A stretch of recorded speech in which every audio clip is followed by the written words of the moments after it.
Honestly, guys, I really don't know what to vlog about today, but I need to turn this camera on and I need to get some content out there for you guys because I'm pretty sure a lot of you miss me because I miss you guys. And yeah.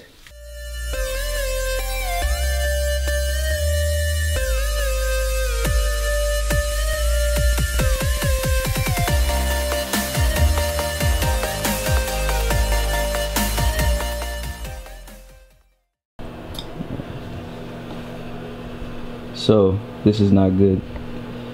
Messed up my eggs a little bit, not too bad. So right here we have the usual. Oh yeah, I'm gonna eat that, guys. We have the usual. We have 3 whole eggs, 3 egg whites from shelled eggs, and then I have 1 packet of oatmeal, which is about to overflow. We have 1 packet of oatmeal, and this is my pre-workout meal. And the oatmeal that I'm using is this oatmeal right here from Trader Joe's. This pecan pumpkin flavor oatmeal. Every year around this time, guys, Trader Joe's come out with their pumpkin flavored stuff. So the oatmeal, the oatmeal is like one of my favorites. I love pecans. I love the pumpkin flavor. It's not overly like flavored with pumpkin. It's like a light, subtle flavor. So I truly enjoy it. I know a lot of you are probably like, you like pumpkin everything. Because if you follow me on my social media, I post a lot of pumpkin stuff. But I do.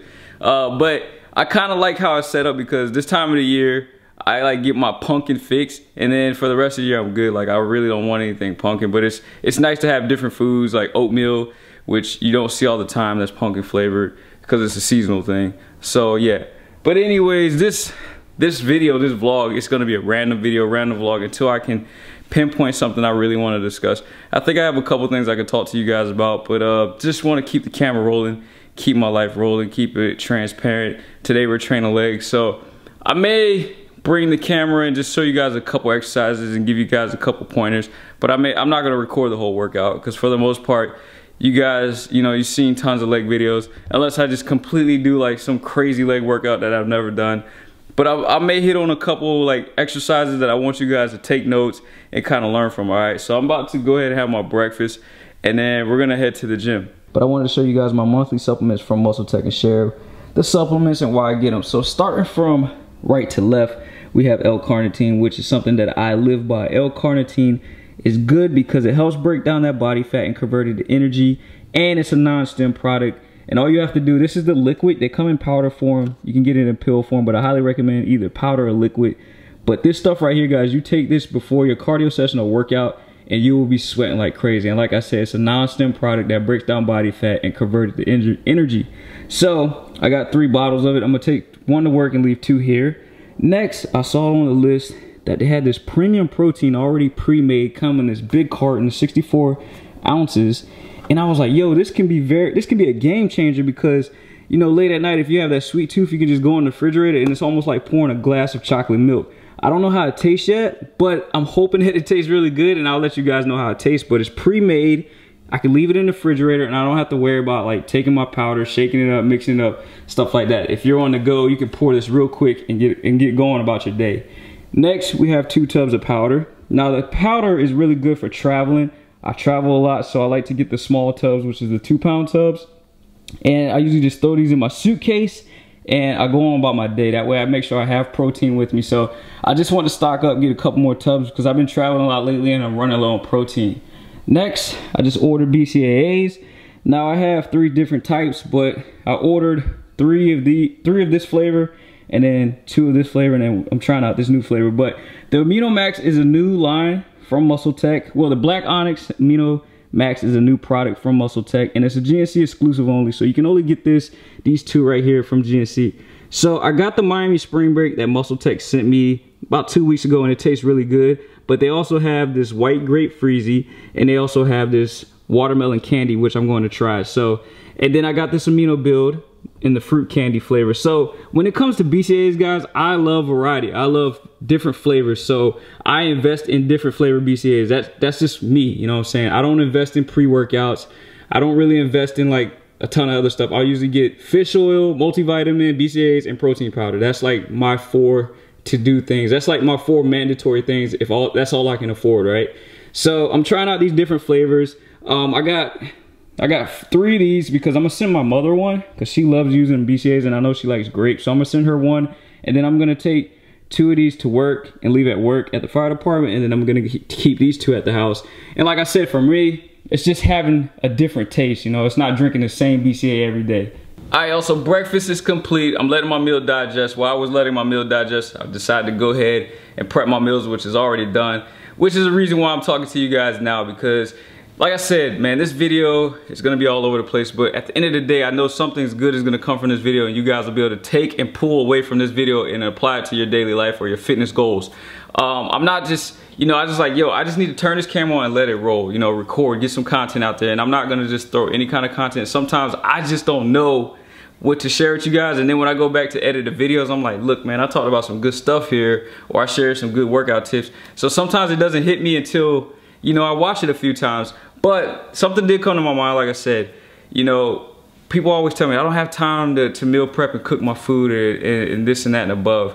But at the end of the day, I feel like there's ways and things you can do to cut back on times, or if you don't have a lot of time to do it this day or that day or this time of the day or that time of the day, you can utilize opportunities, little blank spaces in your schedule to meal prep your food, or to prep your food, or to cook your food so you can prep it. Prime example for me, I know that I eat my first meal or my pre-workout meal, I need about 30 minutes to let it digest before I train or go work out. I can't work out on a full stomach, so guess what I do? I get up, wash my dishes, and I immediately start meal prepping. You know what I'm saying? Like, I use that time to meal prep. I can do something. I don't sit there on my phone. I'm not on Instagram. I'm not on Facebook. I'm not on Twitter. I'm not strolling, looking at pictures, liking pictures, and worrying about what other people are doing. I'm worrying about my goals and what I'm trying to achieve. You know what I'm saying? So use these little spaces that you have, guys. And I understand a lot of you guys may work a 9 to 5. A lot of you guys may be in college. A lot of you all maybe high school students. I get it, I was there, and I understand, and I completely support you guys. But I want you guys to understand, like, on the weekends, if the weekend's your only downtime, I know you want to go hang out, have fun, but you know, you have to prioritize that hour. Put an hour or 2 aside to meal prepping and getting your fitness stuff set for that whole week, and then go have fun. You know what I'm saying? Take advantage of the opportunities that you have in front of you. All right, so with that being said, you guys, I'm just gonna take this. I'm using a tripod today because I kind of want to keep it as steady as possible until I invest in a self-stabilizer. But I went ahead and prepped my meals, right? So these 2 are for the day. These are gonna be like my to-go meals because I'm gonna be running around.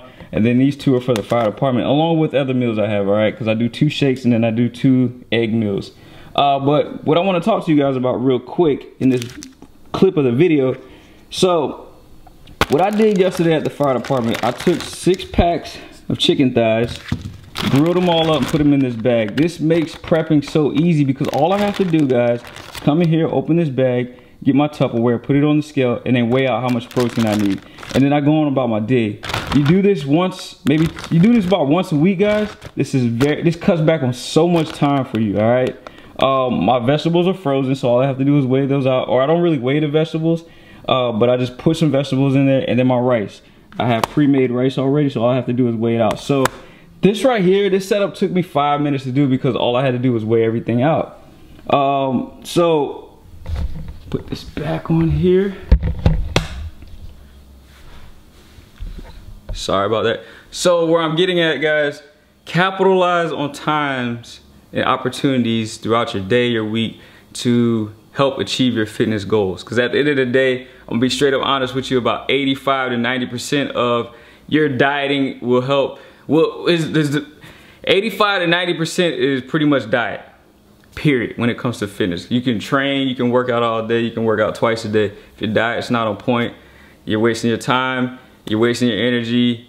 There's no amount of supplements in the world that's gonna outbeat a diet. There's no amount of training in the world that's gonna outbeat a diet. If anything, you'll start having negative effects towards your body. You'll start burning muscle, things like that. So I just wanted to share that with you guys because I feel like a lot of people don't understand. A lot of people may just need someone to help them think outside the box a little more about what they can do to meal prep. So if you're one of those people, like I get up early in the morning, have breakfast, go ahead and get my stuff ready for work or the gym.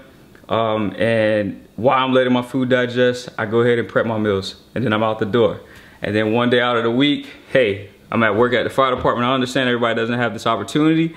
I'm at the fire department, guess what I do? We ain't got much really going on today. We already did our training, whatever. I have about an hour to kill. I go ahead and cook all my food. Use the same concept at home, guys, all right? If you're at home, hey, it's Saturday, you know what I'm saying? I'm gonna get up late, I'm gonna go work out, or, you know, I wanna sleep in a little longer. Cool, that's all fine and dandy. But if you got other plans throughout your day, like, oh, I'm going to a party, well, maybe you have to get up early so you can prep your foods. Or maybe you have to go to bed a little later. You have to make that decision for yourself, all right? So I'm gonna go ahead and put all this up, and then we're gonna get ready to head to the gym and train legs, all right? Man, the cold weather is coming, y'all, it's coming. So I live on this hill in New Jersey, man, and it's very scary. Cars come barreling down this road right here. So, like, parking on the street, getting into your car is a very unsafe practice here. And people just don't care, and I'm trying not to this camera. Trying to fix this camera, get it situated. But like I was saying, people just don't care, man. They don't care about your life around here. Like, people don't value life no more. It's like getting in your car is like wondering if you're gonna make it that day. Alright, y'all, so I just finished 3 sets. I'm about to do my 4th set. I'm taking a break, taking a small rest to give you guys some tips. So if you're a beginner, that means you're completely new to the gym. This is your very first time in the gym. Or if you're someone that just started working out maybe a year in, or even if you're someone that's been working out for a while now, but maybe you just want to learn more about the leg press, I'm gonna share my tips that I like to use and the tips that I think you guys should incorporate or take in consideration when you're doing a leg press. So my #1 tip for anyone out there, because we all have different body types, don't worry about the weight, get on the machine with no weight and just play around by putting your feet in different areas to see what's comfortable for you. Maybe put your feet low, you know, and do a couple sets, a couple reps. Put your feet high. Now, there are reasons for placing your feet high and low. If you place your feet higher, you're gonna feel more hamstrings. If you go lower, this is where the quads. So this area on down is quads. When you start getting higher, it's gonna hit more hamstrings. But just focus on placing your feet if it's, you know, here, whatever. Because I have long legs, you may have short legs, and where I place my feet may not be beneficial to you. So just get on the machine for one, and put your feet in different areas, do a couple reps in those areas, and then take mental note what feels comfortable, what doesn't feel comfortable for you, all right? So that's tip #1. So look at your leg press machine, and I want you guys to apply this with tip #1. You might want to determine what feels comfortable for you as far as the placement of the actual seat. So as you guys can see, this one is kind of low, but it also can go up a little higher. So depending on your leg press at your gym, I want you guys to place this which feels comfortable on you and your hips, all right? All right, y'all, so I'm gonna share with you guys where I like to place my feet and why I place them there. So I like to place my feet narrow stance. That's gonna help focus on that outer quad. When I start going a little wider, like right here is comfortable for me. When I go a little wider, it focuses on that inner quad muscle. When you come up higher, you're gonna start feeling hamstrings. So you have to get on here, put your feet in different areas. If it's right here, if it's right here, if it's right here, right here, whatever the case may be, you have to find out which area of this platform is good for you. But for me, I put my feet in 2 different places when I'm training quads. I go here, so I'll do like 3 or 4 sets here for that outer quad, and then I'll do 3 or 4 sets here for my inner quad. And then if I want to train hamstrings, I'll put my feet here. Now if I go higher, best believe the weight is definitely coming down, because it doesn't, your feet, if you guys can see, your legs are already close to your chest, and when your feet is higher, the range of motion is pretty much cut down a little bit, all right? All right, y'all, so next, when performing the movement, it's very important that you're trying to create that 90-degree angle when you come down. If you come down low enough to your knee is hitting your chest or your butt starts to come up, that's very bad. It's very bad for your spine, your back, and you can really hurt yourself, all right? So if you have longer legs, short legs, your foot placement is gonna be the key to this. So for me, coming down doesn't really take a lot.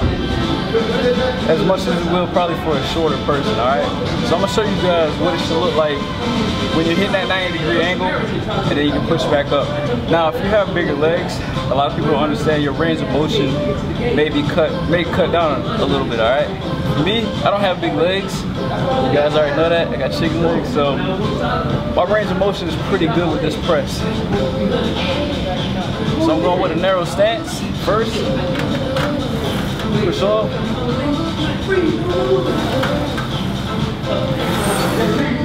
And don't fully lock your legs out.